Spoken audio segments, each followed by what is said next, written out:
ഇന്ന് ജീവിതത്തിൽ നമ്മൾ സക്സസ്ഫുൾ ആയപ്പോൾ ഇന്ന് സുജാർ മോഹൻ ഞങ്ങളുടെ ബന്ധുവാണെന്ന് പറയാൻ അഭിമാനിക്കാനൊക്കെ ഒരുപാട് പേരുണ്ട്. പക്ഷെ നമ്മുടെ ജീവിതത്തിലൊരു ഏറ്റവും വലിയ പതനം വരുമ്പോഴൊന്നും നമ്മുടെ കൂടെ നിൽക്കാൻ ആരുമില്ലായിരുന്നു. ഞാൻ ദൈവത്തോട് പ്രാർത്ഥിച്ച ഒരേ ഒരു കാര്യം ഇതാണ്: ദൈവമേ, എങ്ങനെയെങ്കിലും നീ എന്നെ ഈ ഒരു അസുഖത്തിൽ നിന്ന് എഴുന്നേറ്റ് നടക്കാൻ നീ എന്നെ ഹെൽപ്പ് ചെയ്താൽ ഇനിയുള്ള എൻ്റെ ജീവിതം ഞാൻ മറ്റുള്ളവർക്ക് വേണ്ടി മാറ്റിവെക്കും. വേദന എന്ന് പറഞ്ഞിട്ടുണ്ടല്ലോ, നമുക്ക് ഇമാജിൻ ചെയ്യാൻ പറ്റില്ല. അതിനും അപ്പുറത്തേക്ക് ഒരു വേദന ഉണ്ടെന്ന് വെച്ചാൽ എനിക്കറിയില്ല. നെർവ് കംപ്രഷൻ എന്ന് പറയുന്ന ഒരു അവസ്ഥ അനുഭവിച്ചിട്ടുള്ളവർക്ക് അറിയാം. രാവിലെ ഒന്ന് ആലോചിച്ചു, ഒരു സ്ത്രീയോട് ഡോക്ടർ പറയാണ് ഇനി ഈ ജന്മം നിങ്ങൾക്ക് ഹീലാകാൻ പറ്റില്ല എന്ന്. ഇന്നും എൻ്റെ ഡോക്ടറിന് ഞാനൊരു മിറാക്കിൾ പേഷ്യൻ്റ് ആണ്. അപ്പൊ ഞാൻ ചെറുപ്പത്തിൽ വിചാരിച്ചിരുന്നത് ഭാഗ്യം കൊണ്ടാണ് ഒരു മനുഷ്യൻ സമ്പന്നനാകുന്നത്. വുമൺസ് ഡേ അന്ന് ലൈഫിൽ സക്സസ് ആയിട്ടൊരു വുമണിനെ ആളുകളിലേക്ക് എത്തിക്കാൻ കഴിയുന്നു എന്ന് പറയുന്നത് ഇന്ന് ഇന്റർവ്യൂ എടുക്കുമ്പോൾ എൻ്റെ ഒരു ഭാഗ്യമായിട്ടാണ് ഞാൻ കാണുന്നത്. കഴിഞ്ഞ 5 വർഷമായിട്ട് മലയാളത്തിലും ഹിന്ദിയിലുമായിട്ട് ലക്ഷക്കണക്കിന് സ്റ്റുഡൻസ് ആണ് നമ്മുടെ ക്ലാസ് അറ്റൻഡ് ചെയ്തിട്ടുള്ളത്. ശരിക്കും പറഞ്ഞാൽ എൻ്റെ ഏറ്റവും വലിയ മാനിഫെസ്റ്റേഷൻ സ്റ്റോറി എന്ന് പറഞ്ഞാൽ വേറെ ഒന്നുമല്ല, എൻ്റെ ആരോഗ്യം. ഓരോ മനുഷ്യരും ഓരോ ലൈഫിലെ പാസ്റ്റ് ട്രോമാസിന്റെ ഭാണ്ഡക്കെട്ടുകളും പേറിയാണ് നടക്കുന്നത്.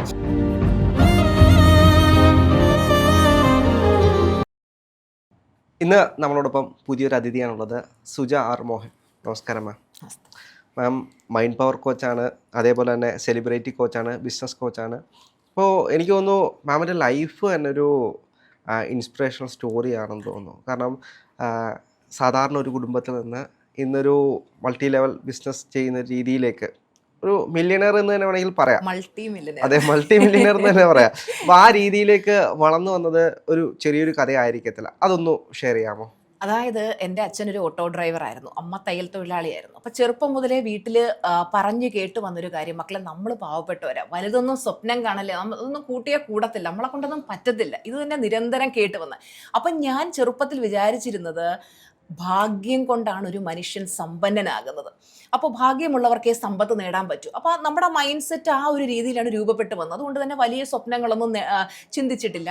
അങ്ങനെ BEd എടുത്തു, സ്കൂൾ ടീച്ചറായി നമ്മുടെ കോവിഡിൻ്റെ സമയം എത്തിയപ്പോൾ ലാസ്റ്റ് എന്താ പറയുക, ഒരുപാട് ടീച്ചേഴ്സിനെ ഇങ്ങനെ ഒഴിവാക്കുന്നുണ്ട്. അപ്പോൾ ആ ഒരു സമയത്ത് കാര്യം ടീച്ചേഴ്സിൻ്റെ എണ്ണം കുറയ്ക്കാനായിട്ട്, അപ്പോൾ നമുക്ക് നമ്മുടെ ജോലി നഷ്ടപ്പെട്ട സമയത്ത് ഞാൻ ഒരുപാട് വാതിലുകൾ മുട്ടി നോക്കി ഏതെങ്കിലും ഒരു ജോലി കിട്ടാൻ വേണ്ടി. ഉള്ള സ്കൂളുകൾ കൊറോണ സമയത്ത് ടീച്ചേഴ്സിനെ കുറയ്ക്കുമ്പോൾ ഒരു സ്കൂളിൽ ജോലി കിട്ടുക എന്ന് പറഞ്ഞാൽ അന്നേരം ഇമ്പോസിബിൾ ആണ്. അങ്ങനെ ഒരുപാട് സ്ഥലത്ത് നോക്കിയിട്ടും ഒന്നും കിട്ടുന്നില്ല. ലാസ്റ്റ് ജോലി നഷ്ടപ്പെടുമ്പോൾ സ്വാഭാവികമായിട്ട് നമുക്ക് ഭയങ്കരമായിട്ട് ആകെ ഉണ്ടായിരുന്നു. 7,000 രൂപ സാലറിയാണ്, ചെറിയൊരു വരുമാനമാണെങ്കിൽ അതൊരു ഭയങ്കര ഒരു സന്തോഷമായിരുന്നു. അത് നഷ്ടപ്പെട്ടപ്പോൾ ആകെ ഒരു വിഷമമായി.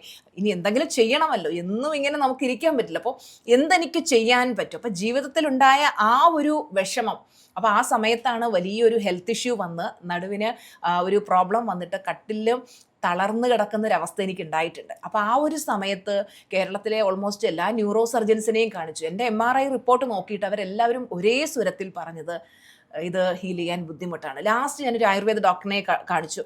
അപ്പോൾ അദ്ദേഹവും നോക്കിയിട്ട് പറഞ്ഞു, എൻ്റെ ഹസ്ബൻഡോട് പറഞ്ഞു, സാറേ ഇതിനകത്ത് പ്രതീക്ഷയ്ക്ക് വകയൊന്നുമില്ല.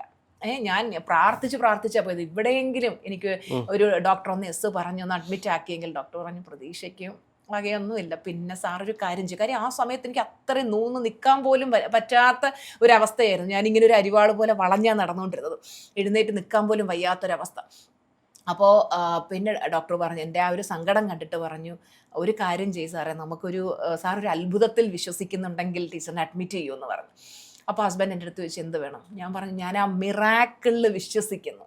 അപ്പോൾ എന്നെ സംബന്ധിച്ചിടത്തോളം ഡോക്ടറിന് ഉറപ്പില്ല, വേറെ ആരും ഉറപ്പില്ല. പക്ഷേ ഞാൻ അപ്പോൾ ചിന്തിച്ചു, എൻ്റെ മനസ്സ് നിരന്തരം പറഞ്ഞുകൊണ്ടിരുന്നു, സുജ നീ എന്ത് കണ്ടിട്ട്? ഡോക്ടർ ഉറപ്പ് പറയുന്നില്ല ഇത് ഹീലാകുമെന്ന്, പക്ഷേ നീ എന്തുകൊണ്ട് ചിന്തിക്കുന്നു? അപ്പം ഞാൻ ചിന്തിച്ചൊരു കാര്യമുണ്ട്, ഡോക്ടറല്ലേ പറഞ്ഞത്, MBBS MD ഒക്കെ പഠിച്ച ഡോക്ടറായിരിക്കും. ആ ഡോക്ടറെയും സൃഷ്ടിച്ച എൻ്റെ ദൈവം എൻ്റെ കൂടെ ഉണ്ട്.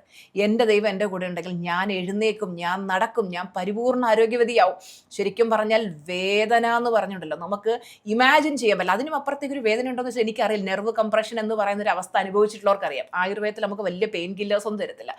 രാത്രികളിൽ നമുക്ക് ഉറക്കമില്ലാതെ ഇരുന്ന രാത്രികൾ, അപ്പോൾ രാത്രിയിൽ നമ്മളിങ്ങനെ ഇപ്പോൾ ആയുർവേദത്തിൽ പെയിൻ കില്ലേഴ്സ് വളരെ ചെറിയ ക്വാണ്ടിറ്റിയിൽ തരും. അപ്പോൾ അതൊന്നും ഒരു എഫക്റ്റും ഇല്ല. അപ്പോൾ അത്രയും വേദന നമ്മളിങ്ങനെ അനുഭവിക്കണം. അതിൻ്റെ കൂടെ കിഴിയും പിഴിച്ചിലും ഒക്കെ എല്ലാം കൂടെ ആകുമ്പോൾ എല്ലാം ഉഴുതിട്ട പാടം പോലെ ശരീരം വേദന നമുക്ക് സഹിക്കാൻ പറ്റില്ല. ഇത് മാത്രമല്ല എൻ്റെ കൂടെ നിൽക്കാനോ ഹെൽപ്പ് ചെയ്യാനോ ആരുമില്ല. അപ്പോൾ ഞാനൊരു ഗവൺമെൻറ് ആയുർവേദ ആശുപത്രിയിൽ അഡ്മിറ്റ് ആണ്. അപ്പോൾ ആ സമയത്ത് ഹസ്ബൻഡും മക്കളും ഉണ്ട്. അപ്പോൾ അത് സ്ത്രീകളുടെ വാർഡായതുകൊണ്ട് തന്നെ അവർക്ക് അവിടെ വന്ന് എന്നെ നോക്കാൻ പറ്റില്ല. കിടന്ന കിടപ്പിൽ എനിക്ക് ഇന്നും ഓർമ്മയുണ്ട്. ആ വാർഡിലുള്ള പലരുമാണ് എനിക്ക് ഭക്ഷണം വാരി തന്നതും. ഇന്ന് എൻ്റെ ഈ വീഡിയോ കാണുന്നവർ ആരെങ്കിലും ഉണ്ടെങ്കിൽ എന്നെ ഒന്ന് കോൺടാക്ട് ചെയ്യണമെന്ന് ഞാൻ പറയുമ്പോൾ എന്നെ ഇമോഷണൽ ആവുന്നത്, ആരും നോക്കാനില്ലാതിരുന്നപ്പോൾ പോലും എനിക്കൊരു നേരത്തെ അന്നം വാരി തന്നത് അവരാണ്. ഭക്ഷണം കഴിച്ചു കഴിഞ്ഞ് എനിക്ക് എഴുന്നേറ്റ് പോയി കൈ കഴുകാൻ പറ്റില്ല. അവർ പാത്രത്തിൽ എൻ്റെ കൈ കഴുകിച്ച് എനിക്ക് വസ്ത്രം മാറി തന്ന ഒരുപാട് പേരുണ്ട്. ഇന്ന് ജീവിതത്തിൽ നമ്മൾ സക്സസ്ഫുൾ ആയപ്പോൾ ഇന്ന് സുജാർ മോഹൻ ഞങ്ങളുടെ ബന്ധുവാണെന്ന് പറയാൻ അഭിമാനിക്കാനൊക്കെ ഒരുപാട് പേരുണ്ട്. പക്ഷെ നമ്മുടെ ജീവിതത്തിലൊരു ഏറ്റവും വലിയ പതനം വരുമ്പോഴൊന്നും നമ്മുടെ കൂടെ നിൽക്കാൻ ആരും ഇല്ലായിരുന്നു. അപ്പോൾ അത് ഒരു ലൈഫിലൊരു ഫാക്റ്റ് ആണല്ലോ. എപ്പോഴും വിജയിച്ചവൻ്റെ കൂടെ നമ്മുടെ കയ്യിലെ പൈസയാണ് നമ്മുടെ എന്താ പറയുക, പലർക്കും ആ ഒരു പൈസ വരുമ്പോഴേ പ്രിവിലേജ് കൊടുക്കുന്നത്. തീർച്ചയായിട്ടും. അപ്പോൾ അങ്ങനെ ഒരുപാട് വേദനകളിലൂടെ കടന്നുപോയി രാത്രി ഉറക്കമില്ലാത്ത രാത്രികളുണ്ടായിരുന്നു. ആ സമയത്തൊക്കെ കരഞ്ഞു പ്രാർത്ഥിച്ചു. ഞാൻ ദൈവത്തോട് പ്രാർത്ഥിച്ച ഒരേ ഒരു കാര്യം ഇതാണ്, ദൈവമേ എങ്ങനെയെങ്കിലും നീ എന്നെ ഈ ഒരു അസുഖത്തിൽ നിന്ന് എഴുന്നേറ്റ് നടക്കാൻ നീ എന്നെ ഹെൽപ്പ് ചെയ്താൽ ഇനിയുള്ള എൻ്റെ ജീവിതം ഞാൻ മറ്റുള്ളവർക്ക് വേണ്ടി മാറ്റിവെക്കും. ദൈവത്തിന് കൊടുത്ത വാക്ക്. എനിക്കറിയില്ല എന്ത് അത്ഭുതമാണ്. അപ്പോൾ ദൈവത്തിന് അവിടെ ഒരു മിഷൻ ഉണ്ടായിരുന്നു. എപ്പോഴും ദൈവം നമ്മളെ പരീക്ഷിക്കുന്ന എന്തിനാന്ന് ചോദിച്ചു കഴിഞ്ഞാൽ നമ്മളെ ഒരുപാട് കഷ്ടതയിലൂടെ ഇങ്ങനെ കടത്തിക്കൊണ്ടുപോയി അനുഭവിച്ച് നമ്മൾ അത്രയും ഒരു ഇതിലേക്ക് എത്തുമ്പോൾ നമുക്കൊരു വിൽ പവർ വരും. അങ്ങനെ ഞാൻ തീരുമാനിച്ചു എന്തായാലും അങ്ങനെ മെല്ലെ മെല്ലെ എൻ്റെ ഈ മൈൻഡ് പവറും കൂടെ ഞാൻ യൂസ് ചെയ്യാൻ തുടങ്ങി. ഞാൻ നിരന്തരം വിഷ്വലൈസ് ചെയ്യാൻ തുടങ്ങി. ഞാൻ പരിപൂർണ്ണ ആരോഗ്യവതിയായിട്ട് ഓടിച്ചായിട്ട് നടക്കുന്നതും വീട്ടിലെ ജോലികൾ ചെയ്യുന്നതും യാത്രകൾ പോകുന്നതും ഡാൻസ് ചെയ്യുന്നതും ഇതെല്ലാം ഇങ്ങനെ നിരന്തരം വിഷ്വലൈസ് ചെയ്യുകയും അതിന് വേണ്ടുന്ന പ്രാക്ടീസുകൾ അഫർമേഷനൊക്കെ കൊടുത്ത് എന്തായാലും ഒരു മാസത്തിനുള്ളിൽ തന്നെ എനിക്ക് ആ ഹോസ്പിറ്റലിൽ നിന്ന് ഡിസ്ചാർജായി സ്വന്തം കാലിൽ നടന്ന് സ്റ്റെപ്പ് ഇറങ്ങി പോകാൻ പറ്റുന്നൊരവസ്ഥയിലെത്തി. ആ സമയത്ത് ഈ മാനിഫെസ്റ്റേഷൻ വിഷ്വലൈസേഷൻ ഇതിനെ പറ്റിയൊക്കെ അറിയാമായിരുന്നു. ആ സമയത്ത് ഞാനിങ്ങനെ ആ ഒരു പീരീഡിലാണ് ഇത് എന്നിലേക്ക് എത്തുന്നത്. അപ്പം ഞാനിങ്ങനെ ഓരോരുത്തരുടെയും സ്റ്റോറിയൊക്കെ വായിച്ചപ്പോൾ സീക്രട്ടിലൊരു മിറാക്കിൾ മാൻ്റെ സ്റ്റോറി പറയുന്നുണ്ട്. അദ്ദേഹം സഞ്ചരിച്ചിരുന്ന ഫ്ലൈറ്റ് ക്രാഷായി അദ്ദേഹം ഒരു കോമ സ്റ്റേജിലേക്ക് വരികയാണ്. ഈ മനുഷ്യൻ കണ്ണിൻ്റെ ഇമ വെട്ടാനും ശ്വസിക്കാനും മാത്രമേ ആ മനുഷ്യന് കഴിയുന്നുള്ളൂ. കോമ സ്റ്റേജിൽ കിടക്കുക. ആ സമയത്തും ഈ മനുഷ്യൻ വിഷ്വലൈസ് ചെയ്യുകയാണ് താൻ പരിപൂർണ്ണ ആരോഗ്യവാനായി ക്രിസ്മസ് രാവിൻ്റെ തലേന്ന് ആ ഹോസ്പിറ്റലിൽ നിന്ന് ഡിസ്ചാർജായി സ്വന്തം കാലിൽ ഹോസ്പിറ്റലിലെ പടി ഇറങ്ങി പോകുന്നത് നിരന്തരം വിഷ്വലൈസ് ചെയ്തു. ഒരു തവണ രണ്ട് തവണയല്ല, നിരന്തരം ആ മനുഷ്യൻ അത് കണ്ട് ആ മനുഷ്യൻ്റെ മനസ്സിൽ അത് പതിഞ്ഞു കഴിഞ്ഞപ്പോൾ ശരിക്കും അത് സംഭവിച്ചു. എന്നെ സംബന്ധിച്ചിടത്തോളം ഇങ്ങനെയൊക്കെയുള്ള കഥകൾ വായിക്കുമ്പോൾ ഞാൻ ഭയങ്കരമായിട്ട് ഇൻസ്പയർഡ് ആവും. അവിടെ ഇത് ശരിയാണോ, വർക്കാവും? ഞാനൊരു ലോജിക്കൽ പേഴ്സൺ അല്ല. ഞാൻ എപ്പോഴും മാജിക്കിൽ വിശ്വസിക്കുന്ന ഒരാളാണ്. അപ്പോൾ രാഹുലിൻ്റെ അടുത്തൊരു കഥ പറഞ്ഞു, ഞാനത് വിശ്വസിക്കും. അതിനകത്ത് അത് ശരിയാണോ അല്ലെന്ന് പോലും ചിലപ്പോൾ ഞാനത് നോക്കില്ല. ഓരോരുത്തരുടെ ഒരു നേച്ചർ. അപ്പോൾ ഞാൻ അങ്ങനെ ഒരു ബ്ലൈൻഡായിട്ട് ബിലീവ് ചെയ്തു. ഞാൻ ശരിക്കും അത് മാനിഫെസ്റ്റായി. ട്രീറ്റ്മെൻറ്റും എടുത്തു, അതിനോടൊപ്പം മൈൻഡ് പവറും ചെയ്തപ്പോൾ ഒരു മാസം കൊണ്ട് ഹീലായി. പിന്നെ വീട്ടിൽ വന്നു നമ്മൾ ആയുർവേദ ട്രീറ്റ്മെൻറ്റ് എടുത്താൽ അത്രയും നാൾ നമ്മൾ അതുപോലെ തന്നെ വീട്ടിൽ അതിൻ്റെ പഥ്യവും കാര്യങ്ങളൊക്കെ നോക്കണം. അതെല്ലാം നോക്കി ശരിക്കും എൻ്റെ ആ ഒരു എന്താ പറയുക ഹീലിംഗ് സ്റ്റോറി പലരും അറിഞ്ഞു തുടങ്ങിയോട് ചോദിച്ചു ഇതെങ്ങനെയാണ്, ഞങ്ങൾക്കും ഒന്ന് പറഞ്ഞു തരൂ. അങ്ങനെ അവർക്ക് പിന്നെ ഫോണിലൂടെയൊക്കെ പറഞ്ഞു കൊടുക്കാൻ തുടങ്ങി. പിന്നെ ഞാൻ നോക്കുമ്പോൾ പലരും എന്താ പറയുക ഇതൊക്കെ അവർക്ക് പലതും അറിയാം, പക്ഷെ ഇതെങ്ങനെയെന്ന് ഇവർക്കറിയില്ല. അപ്പോൾ ഞാൻ ഇതിനെക്കുറിച്ച് പറഞ്ഞു കൊടുക്കാൻ തുടങ്ങി. ഞങ്ങൾക്ക് ക്ലാസ് വരുമോ എന്ന് ചോദിച്ചു ഹിന്ദിക്കാരായിട്ടുള്ള പലരും എൻ്റെ അടുത്തേക്ക് വന്നു. അങ്ങനെ ഞാൻ ആദ്യം ഹിന്ദിയിലാണ് ഈ ക്ലാസ്സുകൾ കോച്ചിങ് സ്റ്റാർട്ട് ചെയ്തത്. ഹിന്ദിയിൽ അത് സൂപ്പർ ഹിറ്റായി. ഹിന്ദിയിൽ അത്യാവശ്യം ചില എൻ്റെ സുജാർ മോഹൻ ഹിന്ദി എന്ന് പറഞ്ഞ യൂട്യൂബ് ചാനലുണ്ട്. എടുത്ത് നോക്കിയാൽ ഫസ്റ്റ് വീഡിയോ കണ്ട കോമഡിയാണ്, ഗ്രാമറും കാര്യങ്ങളൊന്നും ഇല്ല. എനിക്ക് അങ്ങനെ വലിയ ഹിന്ദി ഒന്നും ഫ്ലുവൻ്റ് ആയിട്ടുള്ള ഒരാളല്ല. എനിക്കൊന്നും സാധാരണ ആളുകളെല്ലാം ഇപ്പോൾ ഈ ഇത്തരത്തിലുള്ള കാര്യങ്ങളെല്ലാം മറ്റുള്ള ആളുകളുടെ അടുത്ത് പോയിട്ടാണ് പഠിക്കുന്നത്. മാം ഇത് സ്വന്തം ലൈഫിൽ നിന്നും, അതായത് ഞാൻ ഇത് വീഡിയോ കണ്ടപ്പം നമുക്ക് ഒരു ബൾബോൺ മൊമെന്റ്. ഞാൻ എന്തായിരുന്നു അന്വേഷിച്ചു കൊണ്ടിരുന്നത് അത് എന്നിലേക്ക് വന്നു. എനിക്ക് എന്തായിരുന്നു വേണ്ടത് അത് എന്നിലേക്ക് വന്നു. അപ്പോൾ ഞാൻ ആ വീഡിയോ കണ്ടപ്പോൾ എനിക്ക് മനസ്സിലായി, യെസ്, ഇങ്ങനെ എന്തോ ഒരു സംഭവമുണ്ട്. ഞാൻ അതിൻ്റെ പിറകെ കൂടി ഞാൻ പുസ്തകങ്ങൾ വായിച്ചു. Power of your subconscious mind by Joseph Murphy, secret, അങ്ങനെ ഒരുപാട് പുസ്തകങ്ങൾ വായിച്ചു. അപ്പോൾ എനിക്ക് മനസ്സിലായി ഇതിൽ സത്യമുണ്ട്. ഇത്രയും ആളുകളുടെ ലൈഫ് മാറുമെങ്കിൽ എൻ്റെയും ലൈഫ് മാറും. അങ്ങനെ ഞാൻ മെല്ലെ ഇത് ഓരോന്ന് അപ്ലൈ ചെയ്ത് നോക്കി എൻ്റെ ലൈഫിൽ. അപ്പോൾ എൻ്റെ ജീവിതം മാറാൻ തുടങ്ങി. അങ്ങനെ ജീവിതം തളർന്നു കിടക്കുന്ന ഒരു അവസ്ഥയാണ്. ആ തളർന്നു കിടക്കുന്ന അവസ്ഥയിൽ രക്ഷപ്പെടാൻ കയ്യാലപ്പുറത്തെ തേങ്ങ പോലെ. ഡോക്ടറിന് ഉറപ്പില്ല. രാഹുൽ ഒന്ന് ആലോചിച്ചു, ഒരു സ്ത്രീയോട് ഡോക്ടർ പറയാണ് ഇനി ഈ ജന്മം നിങ്ങൾക്ക് ഹീലാകാൻ പറ്റില്ല എന്ന്. ഇന്നും എൻ്റെ ഡോക്ടറിന് ഞാനൊരു മിറാക്കിൾ പേഷ്യൻ്റ് ആണ്. ഞാൻ മരണത്തിന് തുല്യമായിട്ടൊരു ജീവിതം. അതായത് നമുക്ക് എന്താ പറയുക സഹിക്കാൻ പറ്റാത്ത വേദന. കട്ടിലിൽ കിടന്നാൽ ഞാനൊന്ന് എഴുന്നേറ്റ് വരുമ്പോൾ ഒരു പോയിന്റ് എത്തുമ്പം എനിക്ക് എഴുന്നേക്കാനും പറ്റില്ല, തിരിഞ്ഞ് കിടക്കാനും പറ്റില്ല. ആ പോയിന്റിലിരുന്ന് ഞാൻ കരയുന്ന കരച്ചിൽ കണ്ട എൻ്റെ ചേച്ചിക്ക് ഒരിക്കൽ എന്നെ കാണാൻ പറ്റിട്ട് എടുത്തിയാടി ഓടിക്കളഞ്ഞു. കണ്ടുകൊണ്ടിരിക്കാൻ പറ്റില്ല. ഒരു കയ്യിൽ ഞാൻ എൻ്റെ ഹസ്ബൻഡിനെ പിടിക്കും, ഒരു കയ്യിൽ മൂത്ത മോൻ, രണ്ടുപേരെയും കയ്യിൽ പിടിച്ചിരുന്ന് ഞാൻ ദൈവമേ എന്ന് വിളിച്ച വിളി സ്വർഗത്തിരിക്കുന്ന ദൈവം കേട്ടിട്ടുണ്ടാവണം രാവിലെ. അല്ലെന്നുണ്ടെങ്കിൽ ഞാൻ വിചാരിക്കും, നമ്മൾ പറയില്ലേ നമ്മളെ ആ ഒരു നിയോഗത്തിലേക്കൊക്കെ എത്തിക്കാൻ അത്ര ഞാൻ കരഞ്ഞ് വിഷമിച്ചിട്ടുള്ളൊരു കാലഘട്ടമുണ്ട്. അതുകൊണ്ടാണ് ഇന്ന് നമുക്ക് പലരുടെയും വേദനകൾ മനസ്സിലാവുന്നത്. അങ്ങനെ ഓരോ സ്റ്റുഡൻസിനും ഞാൻ എൻ്റെ അനുഭവങ്ങൾ ഇങ്ങനെ പറഞ്ഞു കൊടുത്ത് അപ്പോൾ അവർക്ക് മനസ്സിലായി മാം ജെന്യുവനായിട്ടാണ് പറയുന്നത്, സ്വന്തം ലൈഫിൽ അപ്ലൈ ചെയ്തിട്ടാണ് നമുക്കത് പറഞ്ഞു തരുന്നത്. ഇന്നും നമ്മുടെ സക്സസ് സ്റ്റോറി വേറിട്ട് നിൽക്കുന്നത് എന്തുകൊണ്ടാണെന്ന് വെച്ചാൽ നമ്മൾ കുറേ പുസ്തകങ്ങൾ വായിച്ചിട്ട് വളവള പറയുകയല്ല ചെയ്തത്. നമ്മൾ സ്വന്തം ജീവിതത്തിൽ ഇത്രയും എന്താ പറയുക മോശം ഹെൽത്ത് അവസ്ഥയിൽ നിന്ന് ഇന്ന് പരിപൂർണ്ണ ആരോഗ്യത്തിൽ തുള്ളിച്ചാടി നടക്കുന്നുണ്ടെങ്കിൽ നമ്മുടെ ഹെൽത്ത് ഹീൽ ചെയ്തു. റിലേഷൻഷിപ്പിൽ എന്ന് പറഞ്ഞാൽ എനിക്ക് പ്രശ്നങ്ങളേ ഉണ്ടായിരുന്നുള്ളൂ. എൻ്റെ വീട്ടുകാരായിട്ടും ഭർത്താവിൻ്റെ വീട്ടുകാരായിട്ടും ഒക്കെ പ്രശ്നങ്ങളായിരുന്നു. പക്ഷെ ഞാനതെല്ലാം ഹീൽ ചെയ്തു. അതുപോലെ തന്നെ ജോലി. അപ്പോൾ നമ്മൾ ലൈഫ് കോച്ചിങ്ങിലേക്ക് പിന്നീട് ആളുകൾ കൂടുതൽ ശ്രദ്ധിക്കുന്ന പണമാണ്. അതെ, അപ്പോൾ ആളുകൾക്ക് ഏറ്റവും കൂടുതൽ വേണ്ടത് പണമാണ്. ഇത്തരത്തിലുള്ള കാര്യങ്ങളിലേക്ക് പോകുന്നു എങ്ങനെ പണം ഉണ്ടാക്കാം എന്ന് ചിന്തിക്കാൻ വേണ്ടിയിട്ടാണ്. എനിക്കൊന്ന് മാം പുതിയ കാർ വാങ്ങിക്കുമ്പോഴാണെങ്കിലും ലൈഫ് ബിൽഡ് ചെയ്യുമ്പോഴാണെങ്കിലും ആളുകൾക്കൊരു ഇൻസ്പിറേഷൻ ആണ്. തീർച്ചയായിട്ടും. ഇന്ന് എനിക്ക് തോന്നുന്നു വുമൻസ് ഡേ ആണ്. വുമൻസ് ഡേയുടെ അന്ന് ലൈഫിൽ സക്സസ് ആയിട്ടൊരു വുമണിനെ ആളുകളിലേക്ക് എത്തിക്കാൻ കഴിയുന്നു എന്ന് പറയുന്നത് ഇന്ന് ഇന്റർവ്യൂ എടുക്കുമ്പോൾ എൻ്റെ ഒരു ഭാഗ്യമായിട്ടാണ് ഞാൻ കാണുന്നത്. എന്നാണെങ്കിലും ഒന്ന് ആലോചിച്ച് നോക്കൂ, ഇപ്പോൾ മരണത്തിന് തുല്യമായി കിടക്കുന്നൊരു ജീവിതം, അവിടെ നിന്ന് കോടീശ്വരിയാകുന്നൊരു ലൈഫ്, വ്യത്യസ്തമായിട്ടൊരു ജീവിതമാണ്. അതിൽ നിന്നും സ്വന്തമായിട്ട് ഇൻസ്പിറേഷൻ സ്റ്റോറി ഉണ്ടാക്കുന്നു, പിന്നീട് ഒരു കോഴ്സ് ബിൽഡ് ചെയ്യുന്നു, പിന്നീട് ആളുകൾക്ക് കോച്ചിങ് കൊടുക്കുന്നു. ഇപ്പോൾ എങ്ങനെയാണ് മുന്നോട്ട് പോകുന്നത്? അങ്ങനെ നമ്മൾ പറഞ്ഞു വന്നത് ക്ലാസ്സുകൾ കൊടുക്കാൻ തുടങ്ങി, ഹിന്ദിയിൽ ഹിറ്റായി. അപ്പം കേരളത്തിൽ അങ്ങനെ ഒരു ക്ലാസ് അന്ന് ആരും എടുക്കുന്നില്ല. അപ്പോൾ ഞാനത് ഓൺലൈനിൽ കോച്ചിങ് എന്നുള്ള രീതിയിൽ മന്ത്ലി ക്ലാസ്സുകൾ കൊടുക്കാൻ തുടങ്ങി. അങ്ങനെ മലയാളത്തിലും ഇത് ശ്രദ്ധിക്കപ്പെടാൻ തുടങ്ങി. അങ്ങനെ നമ്മുടെ ക്ലാസ്സുകൾ സൂപ്പർ ഹിറ്റായി. കഴിഞ്ഞ 5 വർഷമായിട്ട് മലയാളത്തിലും ഹിന്ദിയിലുമായിട്ട് ലക്ഷക്കണക്കിന് സ്റ്റുഡൻസാണ് നമ്മുടെ ക്ലാസ് അറ്റൻഡ് ചെയ്തിട്ടുള്ളത്.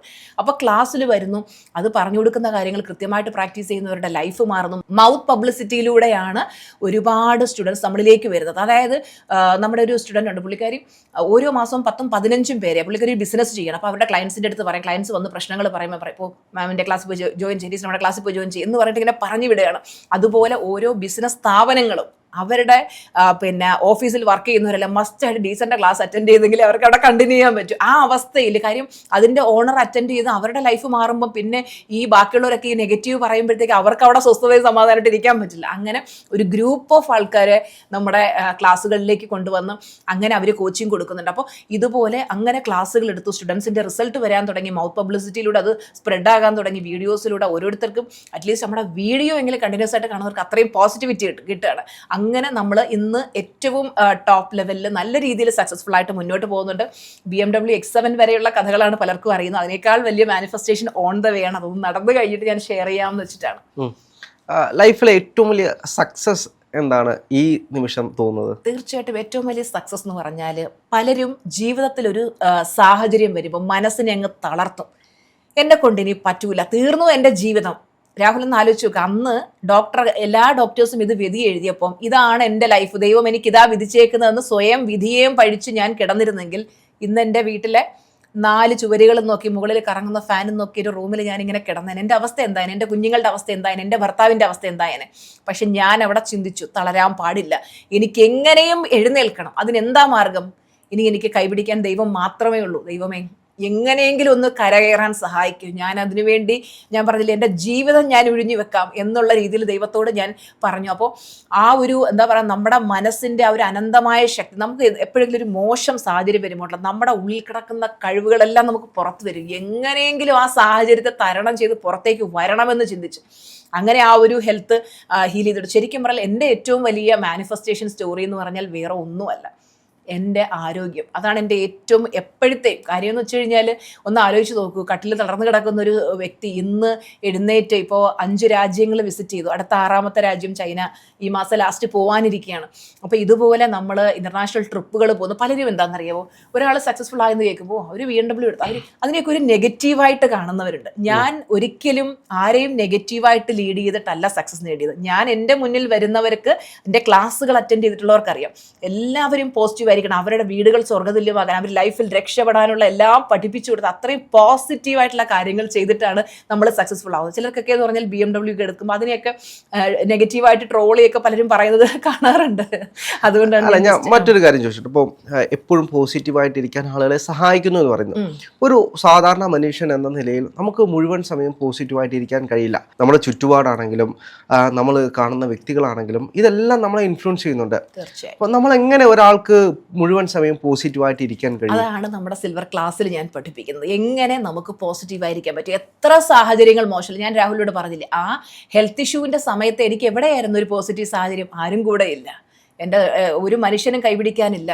എവിടെയായിരുന്നു പോസിറ്റീവ് സാഹചര്യം? പക്ഷേ എൻ്റെ മനസ്സിനെ ഞാൻ അതുപോലെ പോസിറ്റീവായിട്ട് റീപ്രോഗ്രാമിങ് ചെയ്തെടുത്തു. നമ്മുടെ മനസ്സിൽ ഒരുപാട് നെഗറ്റീവ് ലിമിറ്റിംഗ് ബിലീഫ് കിടപ്പുണ്ട്. ഓരോ മനുഷ്യരും ഓരോ ലൈഫിലെ പാസ്റ്റ് ട്രോമാസിൻ്റെ ഭാണ്ഡക്കെട്ടുകളും പേറിയാണ് നടക്കുന്നത്. എന്തുകൊണ്ടാണ് ഹാപ്പി ഇരിക്കാൻ പറ്റാത്തതെന്ന് വെച്ച് കഴിഞ്ഞാൽ, പണ്ട് സംഭവിച്ച പരാജയങ്ങൾ, ലൈഫിൽ അനുഭവിച്ച ദുഃഖങ്ങൾ, ദുരിതങ്ങൾ, ഇതെല്ലാം വീണ്ടും വീണ്ടും ഓർത്തെടുത്ത് അതും അയവിറക്കി നടക്കുകയാണ്. അപ്പോൾ നമ്മുടെ മനസ്സിൽ കിടക്കുന്ന ഈ കണ്ടാമിനേഷൻസ്, ഒരുപാട് ട്രോമാസ് ഉണ്ട്. ഇതിനെയൊക്കെ എടുത്ത് നമ്മൾ കളഞ്ഞ് നമ്മുടെ മനസ്സിനെ ക്ലിയർ ആക്കി നമ്മൾ കൊണ്ടുവരുമ്പോഴത്തേക്ക് നമ്മുടെ തോട്ട് പ്രോസസ്സ് കറക്റ്റിംഗ് കൂടെ ചെയ്ത് കഴിയുമ്പോൾ ഓട്ടോമാറ്റിക്കലി അവർക്ക് ആ ഫുൾ പോസിറ്റീവ്നെസ്സിലേക്ക് എത്താൻ പറ്റും. അതാണ് നമ്മുടെ സിൽവർ ക്ലാസ്സിൽ ഞാൻ ചെയ്തത്. ആ ഒരു 30 days ക്ലാസ് അറ്റൻഡ് ചെയ്യുമ്പോൾ തന്നെ സ്റ്റുഡൻസിൻ്റെ ലൈഫ്, അതായത് ഡിപ്രഷനിൽ കഴിഞ്ഞവർ ഡിപ്രഷൻ മാറി ഇന്ന് ഹാപ്പിനെസ്സിൽ ജീവിക്കുന്നു. ബിസിനസ് തുടങ്ങണമെന്ന് ആഗ്രഹിച്ചൊരു പുതിയ, അപ്പോൾ രാഹുൽ കണ്ടോ നമ്മുടെ ചാനൽ നോക്കി കഴിഞ്ഞാൽ മിക്കവാറും ദിവസം എൻ്റെ വീട്ടിൽ ഗിഫ്റ്റ് വരികയാണ്. പലരും വിചാരിക്കും ഇത്രയും ഗിഫ്റ്റ്, സത്യം പറഞ്ഞാൽ വേറൊന്നുമുണ്ടല്ലോ, ലോകത്തിൽ ഇത്രയും ഗിഫ്റ്റ് ഒരു വ്യക്തിക്ക് കിട്ടിയിട്ടുണ്ടോ എന്ന് വെച്ചാൽ എനിക്കറിയില്ല. ഞങ്ങൾ വീട്ടിൽ തമാശയ്ക്ക് പറഞ്ഞൊരു കാര്യം, എനിക്കറിയത്തില്ല എന്തുകൊണ്ടാണ് ഗിഫ്റ്റ് അയക്കുന്നത്. വെറുതെ ആർക്കും ഇന്നത്തെ കാലത്ത് ഒന്നും കൊടുക്കില്ല. ഫീസ് തന്നിട്ടാണ് വന്ന് ക്ലാസ്, എന്നിട്ടും ഗിഫ്റ്റ് അയക്കണമെങ്കിൽ കാര്യം എന്തായിരിക്കും?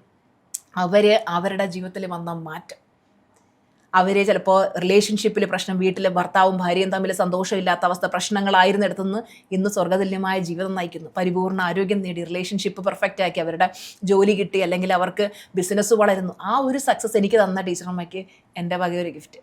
അങ്ങനെയാണ് ഓരോരുത്തരും നമുക്ക് ഗിഫ്റ്റുകൾ അയച്ചുകൊണ്ടിരിക്കുന്നത്. അപ്പം അത്രയും ഓരോരുത്തരുടെയും ലൈഫിൽ മാറ്റം വരും വിശ്വാസമുള്ളവർക്ക്.